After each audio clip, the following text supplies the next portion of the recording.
నొప్పి మాయం సర్జరీ దూరం ఆపరేషన్ లేకుండా మోకాళ్ళ నొప్పులకు ఆధునిక చికిత్స ప్రాణ పెయిన్ క్లినిక్. క్లాష్ ఏం రాలేదు. ఒకసారి వాళ్ళ గురువుని వాడు అన్నందుకు మీరు అవును జానీ నన్ను మాస్టర్ గారు అని పిలిచేవారు. ఏం మాట్లాను నేను జానీ నేను ఎలక్షన్లో నుంచుంటున్నా ప్రెసిడెంట్గా అంటే జానీ మాస్టర్ గురువు గారు ప్రకాష్ అంటే మాస్టర్ అంటూ ఉంటారు. వాళ్ళు విద్య నేర్పించారా అంటే నాకు అది జానీ ఎక్కడో నేర్చుకొని వచ్చాడు పాపం. కాకపోతే ఎప్పుడు ప్రకాష్తోనే ఉండేవాడు. సో ఆ ప్రకాష్ నేను అడిగేవాడిని, యూనియన్ భ్రష్టు పట్టిపోతుంది ఇన్ని మాట్లాడితే ప్రెసిడెంట్కి నువ్వు నుంచో అంటే నాకు ఇంట్రెస్ట్ లేదన్నాడు. నేను ఏ పదవిలో నుంచోను, నాకు ఇష్టం ఉండదు.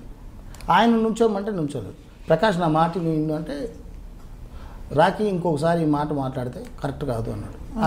ఆపేసి నా వారానికి జానీ మాస్టర్ ఫోన్ చేసి గురుగారు వస్తున్నాను ఇంటికి వస్తున్నాను దా అన్న. పాల్ మాస్టర్ని కూడా రమ్మన్నాను. జానీ వస్తున్నాడు రాయా అని. నాకు పాల్ మాస్టర్ బాగా ఫ్రెండ్, మన డ్యాన్స్ మాస్టర్లో మేమిద్దరు మంచి ఫ్రెండ్స్. వచ్చాడు. వచ్చిన తర్వాత జానీ చెప్తా వస్తే జానీ మాట ఇస్తున్నానని చెయ్యేశారు. నువ్వు ప్రెసిడెంట్గా అనొచ్చు. ప్రకాష్ నా బెస్ట్ ఫ్రెండ్, కానీ ప్రకాష్ మాట వద్దు అన్నాడు కనుక నేను నీకు మాట ఇస్తున్నాను, ఎలక్షన్లో నుంచో ప్రచారం చేయన్న. అలా మాటల్లో జానీకి ఆనందం వేసి వాడేంది మాస్టర్ ప్రకాష్ గాడు అన్నాడు. ఫాట్ పని వచ్చాడు. పాలు పడుకో అన్నాడు. లెగయా అన్నాడు. ఏంటి వాళ్ళ గురువుని రే అంటాడు అని షర్ట్ పట్టుకున్నాడు. అంటే ఇంకోసారి తాట తీస్తాడు.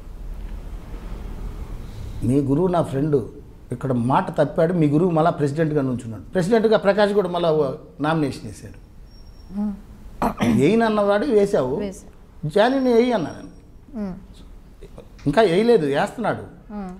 సో నేను జానీకే సపోర్ట్ చేస్తున్నాను. పాల్ మాస్టర్ పెద్దోడా, నేను ప్రకాష్ గారికి సపోర్ట్ చేస్తాను. సో మీరు ఒకటిగా ఉండండి పాల్, నేను జానీకి మాట ఇచ్చాను, జానీతోనే ఉంటాను నేను. అది ఆనందం ఎక్కువైపో వాడేది బచ్చగాడు మాస్టర్ ప్రకాష్ గారు అన్నాడు. దానికి కొట్టేశాడు. పాల్ లేదు, షాక్ అయ్యాడు. ఏమన్నారు నువ్వు, ఏమన్నావు పెద్దవాడు అంటే అన్న నేను ఏమంటే ప్రకాష్, అరే నీ గురువే కదా, రాకి శత్రువునైనా నువ్వు తిట్టినా ఒప్పుకోడు, మేమందరం ఫ్రెండ్స్, నీకోసం పెద్దోడు ఒంటరిగా వచ్చేసి నీకోసం సపోర్ట్ చేస్తానంటే నువ్వు అలా అనకూడదంటే వెళ్ళిపోయి జానీ రెండో రోజు ఫోన్ చేసి మాస్టర్ గారు సారీ క్షమించండి అన్నారు. చెప్పు జానీ అన్న, చెప్పు నాన్న తండ్రి అంట, నన్ను క్షమించండి, నేను ఇంటికి వస్తున్నాను ఇప్పుడు రానా. వచ్చాడు. వచ్చి ఎప్పుడు కౌగిలించుకొని మిమ్మల్ని బాబాయ్ అని పిలుస్తాను. ఏనా లేదు, మా నాన్న చనిపోయాడు, మా నాన్న ప్లేస్లో మిమ్మల్ని చూస్తున్నాను అన్నాడు. చాలా ఆనందం వేస్తున్నాను. తర్వాత ఒకరోజు ఇంకా అది చంప మీద కొట్టిన దానికి నన్ను ప్రేమిస్తున్నాడు. అంటే ఎందుకు కొట్టాను, ఓహో తను అర్థం చేసుకున్నాడు ఆ బిడ్డ. సో అక్కడి నుంచి ఒకరోజు పానీపూరి సినిమా షూటింగ్ జరుగుతుంటే బాబాయ్ రంజాన్కి మీరు పిన్ని పిల్లలు అందరూ మన ఇంటికి భోజనానికి రావాలని వస్తానన్నాడు. ఎక్కడ బాబాయ్ షూటింగ్ అన్నాడు. ఏదో మాల్లో జరుగుతుంది, సాంగ్ జరుగుతుంది, అక్కడికి వచ్చాడు. కూర్చున్నాడు కాసేపు. మధ్యాహ్నం బ్రేక్, భోజనం టైం, భోంచేద్దాం రా అన్న. కాదు బాబాయ్ మీరు రాండి అనేసి ఆ షో పెద్ద కాంప్లెక్స్ అది, లోపలికి తీసుకెళ్ళాడు. మా సైట్ చూపించాడు. కుర్తా పైజామా 10,000 ఎంతో డబ్బులు అక్కడ కట్టేశాడు. బాబాయ్ మీకు నచ్చిందా అన్నాడు. ఏంటి అన్నా, మాట ఈ డ్రెస్తో రంజాన్కి ఇంటికి రావాలి మీరు. చెప్పులు దొరకలేదు, అది రెడీ చేసి మన ఇంటికి పంపించాడు. నరసింహని వాళ్ళు జానీ దగ్గర ఉంటారు. సో నా లైఫ్లో మర్చిపోయాడు జానీ. ఎవరు చేస్తారమ్మా ఈ కాలంలో, నిజంగా ఆడు చాలా మంచోడాడు. కోపమే కానీ శనిక కోపమే. అంటే కోపం అంటే ఏం లేదు, నాలాగనే ప్రేమిస్తాడు అందరినీ, మోసం చేస్తే బాధపడతాడు. నేనా లెఫ్ట్ అండ్ రైట్ ఆడేస్తాను, ఆ బిడ్డ కొంచెం ఓపిక పడతాడు.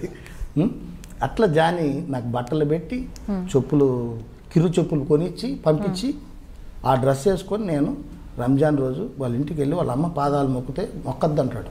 జాని మొక్కడు అంటే ముస్లిమ్స్లో వాళ్ళకు ఒక సాంప్రదాయం ఉంటుంది. సో లేదు జాని నువ్వు ఏం మాట్లాడతావు అంటే, వద్దు మాస్టర్ గారు, నేను పాదాభివందనాలు చేసుకుని భోజనం కాడ జాని నాతో కూర్చొని నాకు వడ్డించి, అది నా లైఫ్లో మర్చిపోను. జానీలో ఆ గొప్పతనం చూశాను. నేను జానీకి డ్యాన్స్ నేర్పలేదు, నా దగ్గర డ్యాన్సర్గా చేశాడు. చెప్తాడు అప్పుడప్పుడు, నాకు అన్నం లేదు గురువుగారు, అన్నం లేని టైంలో మీ దగ్గరికి వచ్చి నుంచుంటే ఎవరు రై కుర్రాడని చెప్పి సాంగ్లు వేస్తే ఆ సాంగ్ డబ్బులతో నేను రెంట్ కట్టుకొని అన్నం తిన్నాను. చాలు, నాకు అది చాలు. అంతే. అది జానికి. ఇప్పుడు నేను ఏదైనా నాకు బాధ, ఎక్కువ బాధ వచ్చింది అనుకో, ఏడుపు వస్తుందంటే జానికి ఫోన్ చేస్తాను. ఏమన్నా జానీ అంటే, గురుగారు ఎలా ఉన్నావు ఏంటి, జానీతో షేర్ చేసుకుంటాను.